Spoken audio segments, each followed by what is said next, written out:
Бүдрээ сайн уу халиан дараагийн бичлэгийн татвар морил.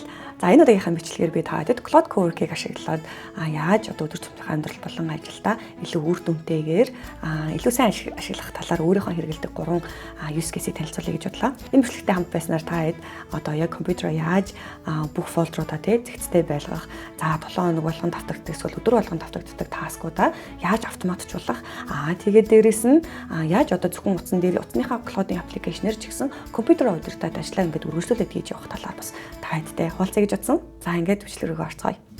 За Cloud Cowork болон Cloud Code нь болохоор заавалчгүй paid version буюу subscription-ыг авч иж ашигладаг байгаа.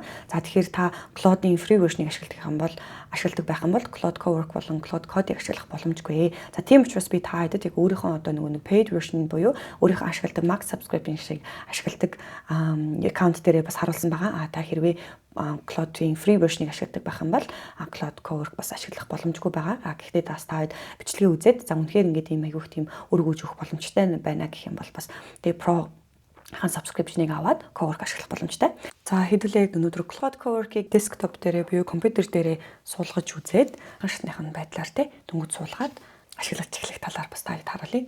За хэрвээ өмнө нь суулгаж байгаагүй хүмүүс байх юм бол Chrome юм уу Safari ашиглаад Cloud.ai new гэдээ орно. За тэгээд яг энэ нэрнийх нь хажуу талд нь яг энэ Get Apps and Extensions гэсэн хэсэг байгаа. За энэ дээр тараад энэ дээр ерөөд бол яг хамаг мэдээллүүд нь бас байгаад байдаг.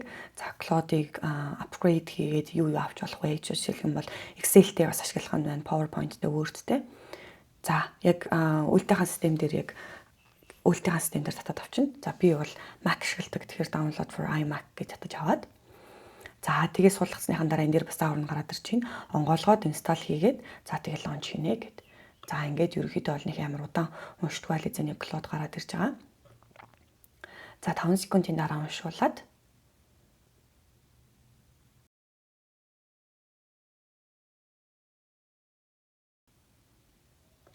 за аппликейшн дээр татаад ирнэ. За энэ дээр хоёулангийн байгаа учраас энэ дээр би stop дарчи тааж бол яг ингэж адилхан уншуулаад тэгээд аппликейшн дээр нь гараад ирнэ гэсэн үг.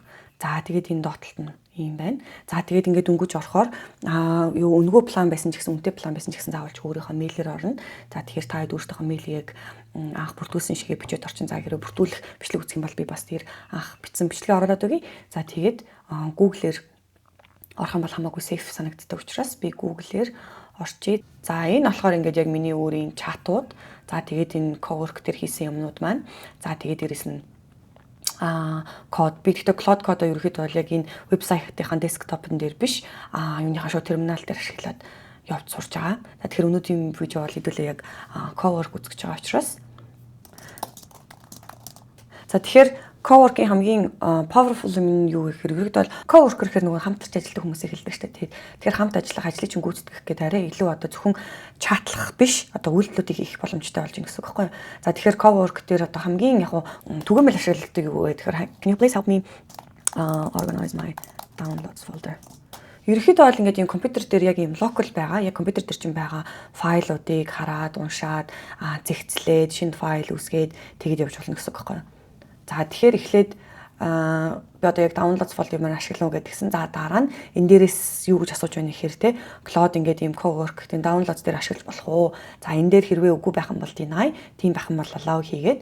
За тэгээд энэ Cloud-д миний downloads руу ороод ингээд ийм янзлах хэрэг өгчөж байна гэсэн үг байхгүй. Тэгэхээр одоо ингээд та хэдийн компьютер дээр ингээд downloads амар их folder байгаа, эсвэл зургнууд байгаа, эсвэл desktop чинь тийм юмнууд байх юм бол тэднийгээ ингээд бүгдээр ингээд янзлж зэгцлээд ингээд ийм ойлгомжтой болоход ингээд хамгийн ихний энгийн use case нь бол энэ.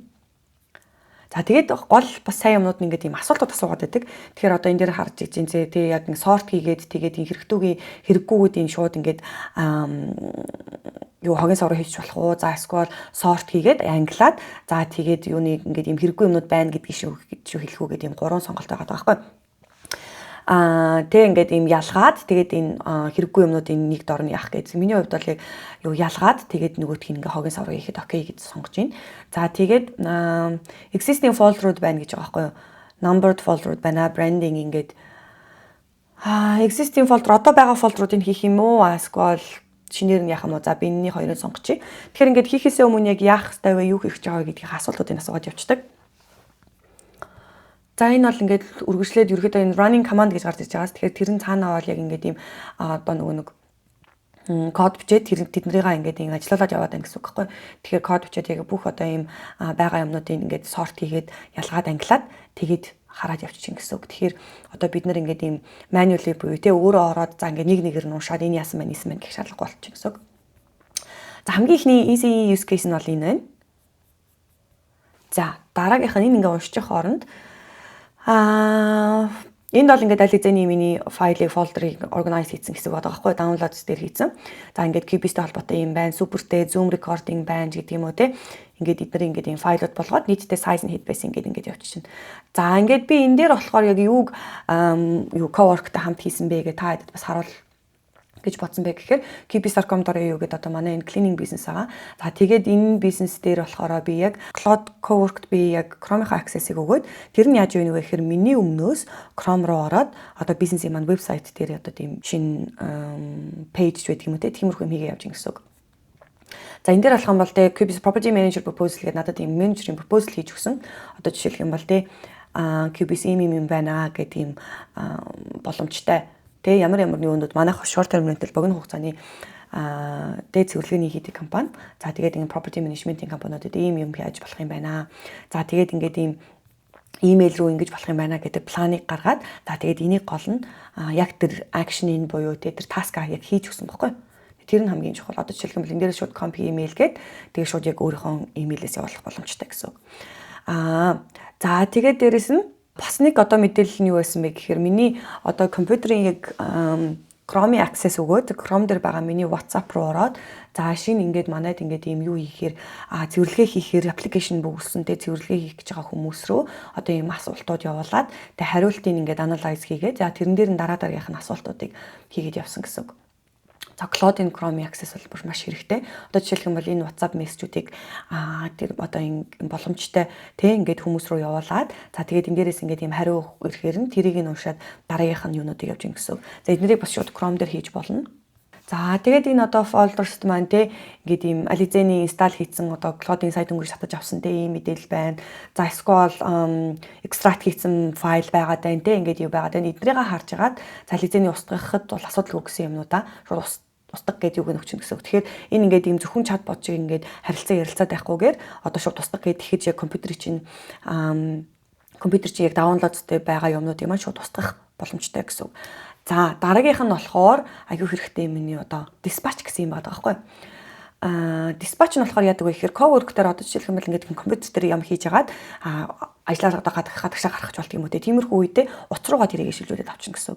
Тэгэхээр одоо утасныхаа cloud application руу одоо энэ cowork дээр хийжсэн юмнуудаа хийгээд компьютер удирдах явуучих боломжтой гэсэн үг байхгүй. За энэ дээр нь pair your phone гэж гараад ирж байгаа.